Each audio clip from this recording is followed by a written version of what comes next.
Nier Replicant is a pretty straightforward game for the most part, but if you're looking to be a bit more prepared, you're in the right place.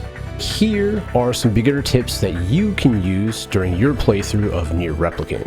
If this video does help you out, a like and a comment is always appreciated, it always helps the algorithm. I'm interested in how far people are in the game, so let me know, how far are you in Nier Replicant? The map in the bottom right hand corner is pretty self-explanatory. You've got the green dots that indicate save spots, and the red X is your next destination you'll need to go in order to progress through the story. If you ever happen to forget where you need to go or what you need to do, going into your menu is going to show the next task you need to complete in order to advance through the story. Fortunately, the map has been updated with a couple of quality of life changes compared to its 2010 predecessor.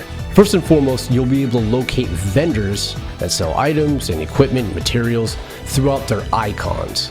It's these vendors where you can buy maps of other regions, which you are going to want to buy these maps since navigating your way around without it can be pretty difficult at times, especially if you happen to find yourself in the desert. And finally, you've got the larger white dots, which are NPCs that will give out quests to you.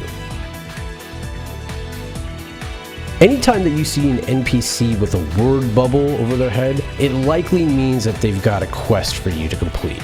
Most of the quests are going to reward you mainly with just gold, but every so often certain quests are going to unlock different things for you. For instance, one quest is going to allow you to start gardening. Another quest will give you the ability to ride a boar to travel throughout the plains a lot faster.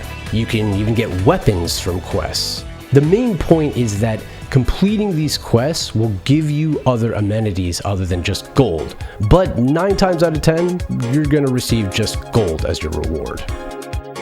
Now, locating all of the NPCs for these quests can be a bit difficult, but fortunately, you can just go ahead and head over to the tavern here in the village. That's where you'll find Devola, and she's going to be able to point out to you where you need to go to find the NPC for a different quest. That is, of course, if you haven't completed every quest. So if you ever get stuck not knowing where an NPC is, just speak to Devola and she'll point you in the right direction so you can finish up all the side quests.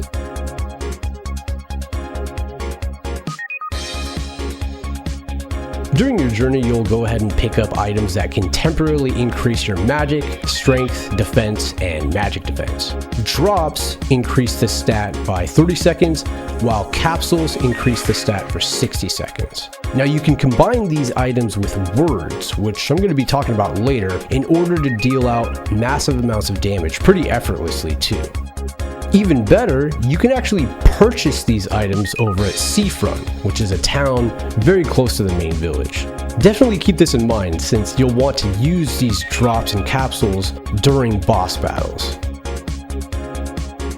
A couple of hours into the game, you'll access the ability to upgrade your weapons, but I found that in part 1 of the journey, the most powerful weapon is right at the village you come from, the BEASTBAIN, for nearly 17,000 gold. This weapon is going to carry you throughout the first half of the game. It's going to greatly increase your attack and your magic, which you're going to be using throughout the entirety of the game. Keep in mind though that you will want to continue finding every weapon that you can.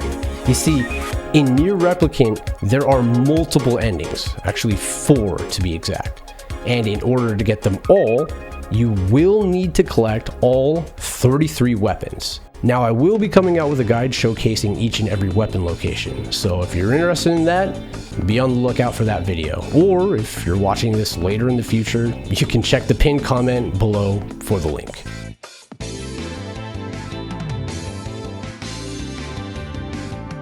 Early on in the game, the florist will have 2 side quests for you. When you complete them, you'll be rewarded with the ability to garden. Now, the main point of gardening is to make money. If you didn't complete those quests from the florist in part 1, don't worry about it. You'll still be able to garden because in part 2, there's going to be a shop at the village where they're going to sell the Cultivator's Handbook, and that's going to unlock the gardening ability for you. Fertilizers are going to do things like help you with speeding up your crop growth, or you could use bounty fertilizer, which will give you more of the crop when you actually harvest. And you add these to your seedlings. Once you've added them to your seedlings, you're just going to wait for your crop to grow, and after a couple of hours, you'll be able to farm them and sell them.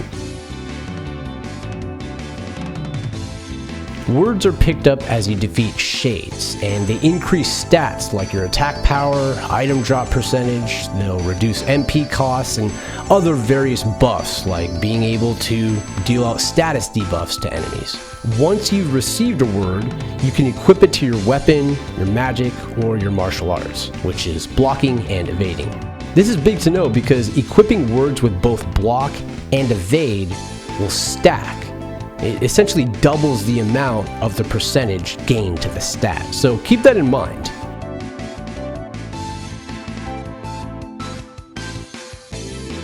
These tips should start you off with a pretty good understanding of what to expect during Nier Replicant.